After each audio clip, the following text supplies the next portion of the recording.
What we're going to encounter in this course is a series of lectures on religious history. And by going through religious history, I want to give you a flavor of at least a couple of different kinds of history.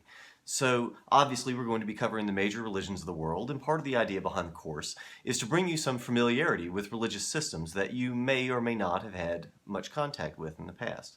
And this includes traditional or so-called primitive mythology, polytheism, Greek, Roman, Egyptian, and so on, Christianity, Judaism, Islam, Buddhism, Hinduism, and so on. So in addition to trying to give you a general feel for some of the major themes and religions in the world, I also want to, as we go through the course, suggest a number of questions with respect to what the academic study of religion is. And so one of the things that we're going to be doing is looking at what is the academic study of religion, what should it be, because religion in an academic context sits alongside theology. And so since we already have a dedicated discipline that discusses these things, it's not an obvious, there's no obvious answer to the question, why should we be doing this in academia?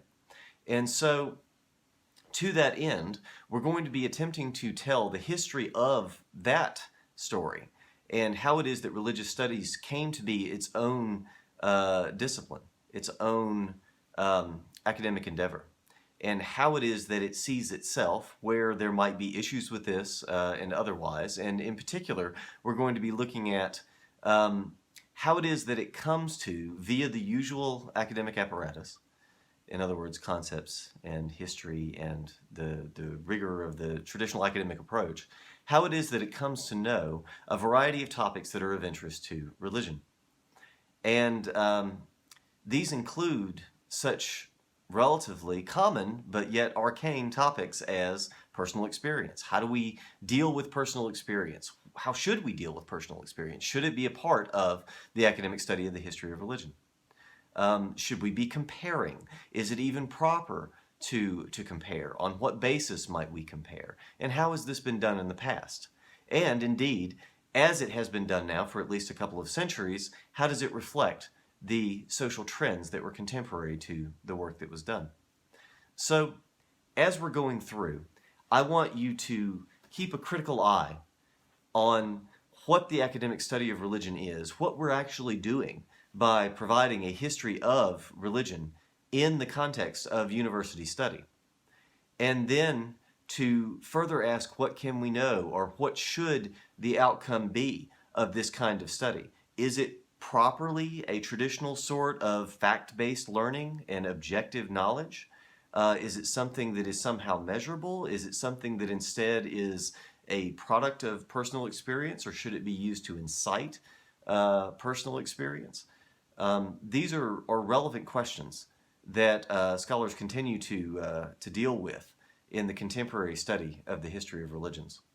So, I hope to be able to contextualize a lot of the ideas for you, to provide you with a lot of details and stories and interesting things about the religions of the world, and hopefully in doing so to provide something of an overall picture of what the academic study of religion has been like, what the challenges are associated with coming to know a particular religion, especially if it's something that's foreign to the Western context, of which presumably many of you are a part. And so to give you the big picture, and the big picture being something of what is religion, what is the nature of religion, and how should we understand it. So, hopefully as you go through the course, all of these things will come into some focus, or at least incite some interest, catalyze some thinking, because in fact this may be the best that we can hope for in a project which seeks to give a kind of overview and big picture view of the history of something. Catalyzing thinking may be one of the primary goals of that sort of endeavor.